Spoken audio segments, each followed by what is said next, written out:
Salah satu anime horor yang berasal dari manga yang udah terkenal, tapi menurutku aneh. Di sini aku bakal ngebahas animenya karena aku nggak baca manganya sih. Cuma kalau menurutku kayaknya sama aja sih anime sama manganya.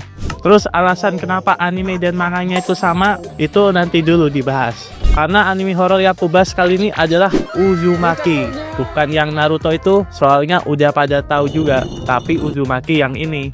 Anime ini punya 4 episode, genrenya horor, dan tayang pada Fall 2024. Anime ini bercerita tentang anak ini yang tinggal di kota yang bernama Kurozu, yang dimana dia dengan pacarnya mengalami hal aneh dan menakutkan di kota itu. Oke, yang pertama menurutku anime horor ini tipikal yang bikin kita itu ngerasa jijik dan aneh waktu nontonnya, bukan yang bikin kita takut atau jantungan gitu ya. Atau kalau dipakai bahasa simpelnya, anime ini bukan tipikal yang bikin kita ngomong takutnya, tapi yang bikin aku jijik.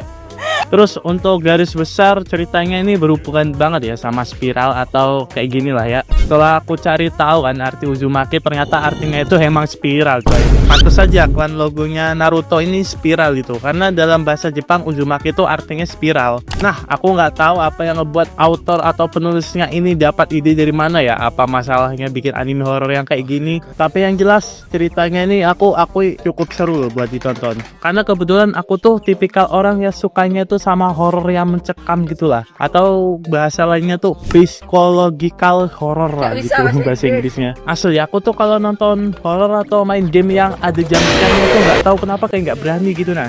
Cuma kalau kayak anime ini atau kayak genre gore gitu aku berani aja gitu. Cuma nih ya buat anime ini, kalau buat aku ya jujur horor yang bikin aneh atau jijik gitu intinya buat aku kurang. Dan selanjutnya buat grafik anime ini yang berani beda, yaitu hitam putih, yang buat aku ngerasa lebih cocok aja daripada dikasih warna. Karena yang pertama horornya ini lebih kerasa, yang kedua biar yang nggak baca manganya itu bisa merasakan kengerian manganya. Karena yang ku tahu ya, walau cuma sekilas atau aku cuma lihat sedikit gitulah, gambaran manganya tuh bagus lah dan mirip sama animenya. Cuma kalau ditanya hal apa yang paling ku ingat dari anime ini ya kayaknya nggak ada sih anjir. Tapi di sisi lain aku juga nggak mau sih kalau videoku kepedekan, jadi ku kasih spoiler aman aja dah dari episode 1 sampai 4. Tapi BTW di sini aku cuma ngasih spoilernya itu nggak ke ceritanya ya, tapi ke makhluk anehnya aja gitu. Cuma tetap ini ku anggap spoiler yang agak berbahaya ya, jadi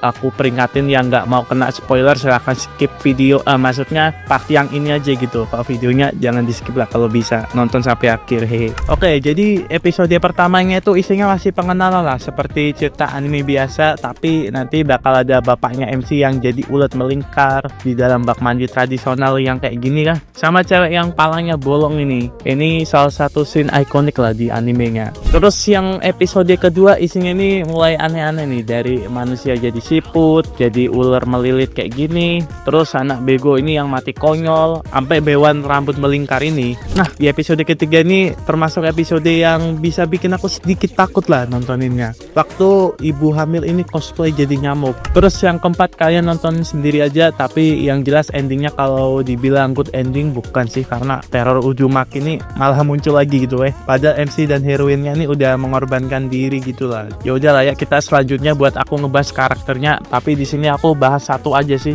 yang aku nggak tahu dia ini MC-nya atau bukan ya, karena dia ini terus kena sorot gitu nah daripada MC yang cowoknya ini. Jadi namanya itu Kirie, cewek yang di episode 2 dapat rambut kayak Syahrini di prime-nya ya. Kalau kalian ingat yang namanya rambutnya itu Jambul Katulistiwa. Anjir, aku masih kecil banget cok, masih SD gitu nah beritanya. Aku inget lihat beritanya di TV. Asli dia ini padahal udah diajak pacarnya kabur di episode awal, malah bercandaan anjir. Ya intinya dia ini cewek biasa yang punya plot armor, tapi endingnya aku nggak tahu dia mati atau enggak ya sama pacarnya itu. Jadi sekarang buat aku ngerating aja dah, nggak usah lama-lama. Dimulai dari ceritanya yang bikin aku penasaran doang, dan untuk endingnya ini oke lah, sesuai sama apa yang aku pikirkan, jadi 7/10. Untuk karakternya yang kayak gitu, buat aku sebenarnya nggak ada karakter yang berubah jadi makhluk aneh ini yang bikin aku takut atau jijik gitu nah. Ada sih, cuma sedikit lah. Jadi aku kasih 7/10.